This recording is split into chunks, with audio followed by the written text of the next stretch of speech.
Não é mesmo? Vai voltar a Nova York nele? Não. Vou mandar entregarem lá. Vim até aqui no meu avião. É mesmo? Pois eu vim de carro de Cheyenne, eu tinha que vir à ferrovia, mas quero voltar o mais depressa possível. Será que posso voltar com você? No seu avião.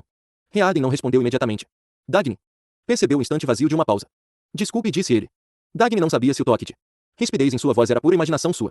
Não vou para Nova York. Vou para Minnesota. Bem, então vou ver se consigo arranjar um avião de carreira para hoje. Dagny viu o carro de Reardon desaparecer nas curvas da estrada. Pegou seu carro e chegou ao aeroporto uma hora depois. Era um pequeno campo de pouso no fundo de um vale cercado de montanhas desertas. Havia manchas de neve no solo duro e esburacado. Em uma extremidade havia um poste com holofote, do qual saíam fios, os outros tinham sido derrubados por uma tempestade. Um funcionário se aproximou. Não, senhorita Tagata, infelizmente só tem voo depois de amanhã. Só tem um voo de 2 em 2 dias, e o de hoje ficou retido no Arizona. Problema de motor, como sempre. E acrescentou, pena que a senhorita não chegou um pouco mais cedo. O Sr. Reardon acabou de seguir para Nova York, no avião particular dele. Não, ele não foi para Nova York, não. Foi. Foi, sim. Ele mesmo disse. Você tem certeza? Ele disse que tinha um compromisso lá hoje à noite. Dagny olhou para o céu, em direção ao leste, sem se mexer, sem pensar em nada. Não havia nenhuma pista, nenhum motivo, nada que pudesse servir de ponto de partida, nada que lhe permitisse combater esse sentimento, pesá-lo, ou compreendê-lo. Que diabo, essas ruas? Exclamou James Taggart. Vamos chegar atrasados. Dagny olhou adiante, por cima do ombro do motorista. Através do semicírculo desenhado pelo limpador de para-brisa no vidro manchado pela neve úmida, viu uma fileira imóvel de carros pretos e gastos. Lá longe, à frente, uma luz vermelha assinalava uma obra. Toda a rua tem algum problema, disse Taggart, irritado. Por que não? Consertam. Dagny se recostou e apertou a gola do casaco. Sentia-se exausta ao fim de um dia que começara em seu escritório às 7 da manhã, um dia de trabalho que tivera de ser interrompido porque ela havia prometido a Jim falar no jantar do Conselho Empresarial de Nova York. Querem que a gente fale sobre o metal Reardon, dissera a ele. Isso você é capaz de fazer bem melhor do que eu. É muito importante que a gente defenda bem nossa posição. É um assunto muito controverso. Sentada ao lado de Jim no carro, Dagny se arrependia de ter aceitado. Olhava para as ruas de Nova York e pensava na corrida entre o metal e o tempo, entre os trilhos da linha Rio Norte e os dias que passavam. Parecia que a imobilidade do carro esticava seus nervos. Sentia-se culpada por desperdiçar uma noite quando na verdade ela não podia se dar ao luxo de desperdiçar nenhuma hora. Andam atacando Reardon tanto que não custa puxar a brasa para a sardinha dele, comentou Taggart. Dagny olhou para o irmão, sem acreditar no que ouvia. Quer dizer que você quer defendê-lo? Ele não respondeu imediatamente. Perguntou, desolado, aquele relatório da comissão especial do Conselho Nacional da Indústria Metalúrgica, o que acha dele? Você sabe o que eu acho. Eles concluíram que o metal Reardon é uma ameaça à segurança pública. Que a composição química não é segura, que é quebradiço, que se decompõe no nível molecular, que racha de repente, inesperadamente, parou, como se implorasse por uma resposta. Dagny não disse nada. Ele perguntou, ansioso, você não mudou de ideia, mudou? A respeito de quê? Daquele metal. Não, Jim, não mudei de ideia. Olhe que eles são peritos, os homens daquela comissão, os maiores entendidos, engenheiros-chefes das maiores companhias, com diplomas de universidades de todo o país. Dizia isso num tom de tristeza, como se estivesse implorando que ela o fizesse duvidar do veredicto desses homens. Dagny olhou, espantada. Aquilo não era de seu feitio. O carro deu a partida. Avançou lentamente por entre as tábuas da obra, contornando um cano d'água. Furado. Ela viu o cano novo a ser instalado, ao lado da escavação. A marca do cano era a Fundação Stockton, Colorado. Dagny desviou a vista, não queria pensar no Colorado. Não consigo entender, disse Taggart, arrasado. Os maiores peritos do Conselho Nacional da Indústria Metalúrgica. Quem é o presidente do conselho? Jim. É Oren Boyle, não é? Ele não se virou para ela, mas abriu a boca de repente, se aquele gordo imbecil acha que, foi dizendo, mas não terminou a frase.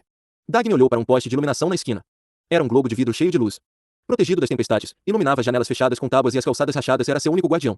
No fim da rua, do outro lado do rio, viu a silhueta de uma central elétrica contra o fundo de uma fábrica iluminada. Passou um caminhão, bloqueando a vista. Era um veículo de abastecimento da central elétrica, um caminhão-tanque, recém-pintado de um verde vivo, que resistia à neve, com os dizeres em letras brancas, Petróleo Yacht, Colorado. Dagny, você soube daquela discussão do Sindicato dos Trabalhadores em Aço para Estruturas? Não. O que foi? Deu em todos os jornais. Estavam discutindo se deviam ou não permitir que os membros do sindicato trabalhassem com metal Reardon. Não chegaram a uma conclusão, mas bastou para que o empreiteiro que estava pensando usá-lo cancelasse sua encomenda na mesma hora. E se todo mundo ficar contra? Problema deles.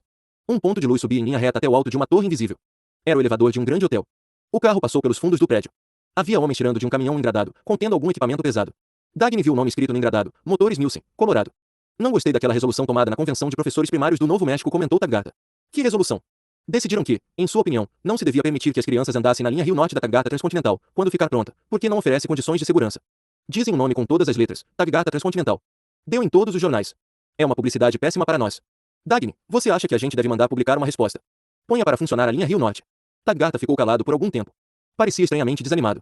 Ela não entendia. Ele não estava exclamando bem que eu disse, nem citando as opiniões de suas autoridades favoritas contra Dagny. Parecia estar pedindo que ela o tranquilizasse.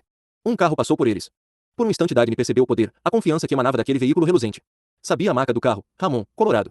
Dagny, nós vamos conseguir terminar aquela linha, a tempo. Era estranho ouvir na voz dele um toque de emoção pura, o som simples de medo animal. Se não conseguirmos, azar o desta cidade. Respondeu ela. O carro dobrou uma esquina. Acima dos telhados escuros, ela viu o calendário, iluminado por um holofote. Informava, 29 de janeiro. Dan Conway é um patife. As palavras saíram de repente, como se ele não conseguisse mais se conter. Dagny olhou para ele, espantada, porque ele se recusou a nos vender a linha do Colorado da Fênix Durango. Não acredito que você, Dagny, teve de parar. Começou de novo, contendo-se para não gritar. Você foi falar com ele para pedir isso? Claro que sim. Você achava que ele ia vender essa linha para você. E por que não? Taggart havia reassumido sua agressividade histérica de sempre. Eu lhe ofereci mais do que qualquer outro.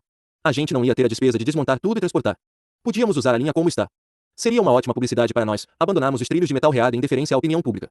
O que íamos ganhar em termos de publicidade? Compensaria todo o dinheiro gasto. Mas o filho da puta se recusou. Chegou a dizer que não. Venderia 1 metro de trilho para a Taggart Transcontinental.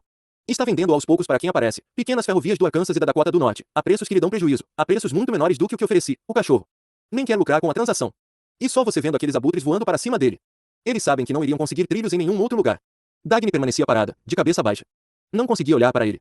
Eu acho que isso vai contra o espírito da resolução de competição desenfreada, retrucou ele, zangado. A meu ver, a intenção da Aliança Nacional de Ferrovias era proteger os sistemas essenciais, não os cafundós da Dakota do Norte. Mas agora não vou conseguir que a Aliança vote essa questão, porque estão todos lá, na concorrência por aquela linha. Lentamente, Dagny disse, pensando como seria bom se fosse possível pegar nas palavras com luvas. Entendo por que você quer que eu defenda o metal reado. Não sei o que você... Cale a boca, Jim ordenou ela, em voz baixa. Ele permaneceu calado por um instante. Depois jogou a cabeça para trás e disse, em tom de desafio, é melhor você defender o metal reado com muito jeito, porque o Bertrand Scuder é muito sarcástico. Bertrand Scuder. Ele vai ser um dos oradores de hoje. Um dos. Você não me disse que haveria outros oradores. Bem, eu. Mas que diferença faz? Você não está com medo dele, está. Mas não é o Conselho Empresarial de Nova York. Por que você convidou Bertrand Scuder? E por que não? Você não acha uma boa ideia? No fundo, Scuder não tem nada contra os empresários. Ele aceitou o convite. A gente quer ser aberto, ouvir todos os lados e quem sabe até convencê-lo. Mas que cara é essa? Você vai conseguir derrotá-lo, não vai? Derrotar. No programa. Vai ser transmitido pelo rádio. Você vai debater com ele a seguinte questão: será o metal reado em um produto mortal da cobiça? Dagny se debruçou para a frente, abriu a janela de vidro que separava o banco da frente do traseiro e exclamou, pai o carro. Ela não ouviu o que Taggart estava dizendo. Percebeu vagamente que ele levantara a voz, chegando a gritar, estão esperando. 500 pessoas no jantar, em cadeia nacional. Você não pode fazer isso comigo. Taggart agarrou o braço da irmã, perguntando, por quê? Seu imbecil. Você acha que vou discutir uma questão dessas? O carro parou. Dagny saltou e saiu correndo. A primeira coisa que ela percebeu, depois de algum tempo, foi que estava de sandálias. Estava andando devagar, num passo normal, e era estranho sentir o chão gelado sob a sola fina das sandálias pretas de cetim. Empurrou o cabelo para trás e sentiu a neve se derretendo em suas mãos. Agora estava tranquila. A raiva cega havia desaparecido, e ela sentia apenas um cansaço vago. Sua cabeça doía um pouco. Percebeu que estava com fome e se lembrou de que iria jantar no conselho empresarial. Seguiu em frente. Não queria comer. Pensou em tomar um café em algum lugar, depois ir para a casa de táxi. Olhou ao redor. Não havia nenhum táxi à vista. Não conhecia aquele bairro e não era um lugar agradável. Viu um espaço vazio do outro lado da rua, um parque abandonado cercado por uma linha irregular que começava com arranha-céus distantes e terminava em chaminés de fábricas. Viu algumas luzes acesas em janelas de casas miseráveis, algumas lojinhas imundas fechadas, e a neblina do rio a 2 quarteirões dali. Foi caminhando em direção ao centro. À sua frente surgiu o vulto negro de uma ruína. Muito tempo antes já tinha sido um edifício comercial. Dava para ver o céu por trás do esqueleto de aço e do que restava das paredes de alvenaria. À sombra da ruína, como uma folha de relva tentando sobreviver ao pé de uma gigantesca árvore morta, havia uma pequena lanchonete. As janelas eram uma faixa luminosa de vidro. Dagny entrou. Lá dentro encontrou um balcão limpo, secundado por uma faixa de cromado reluzente. Havia uma cafeteira de metal e sentia-se o cheiro de café no ar. Sentados ao balcão estavam alguns vagabundos. Atrás do balcão via-se um homem robusto, já de idade, com as mangas da camisa branca e limpa arregaçadas até a altura dos cotovelos. O calor que sentiu ao entrar fez Dagny perceber, com uma sensação de gratidão, que antes estava sentindo frio. Apertou a capa de veludo preto ao redor dos ombros e sentou-se ao balcão. Um café, por favor, pediu. Os homens encararam sem curiosidade. Não pareciam ver nada demais em uma mulher bem vestida entrando numa espelunca como aquela. Já ninguém se espantava com nada. O dono, impassível, foi buscar o café na sua indiferença absoluta. Havia uma espécie de piedade, da que não faz pergunta.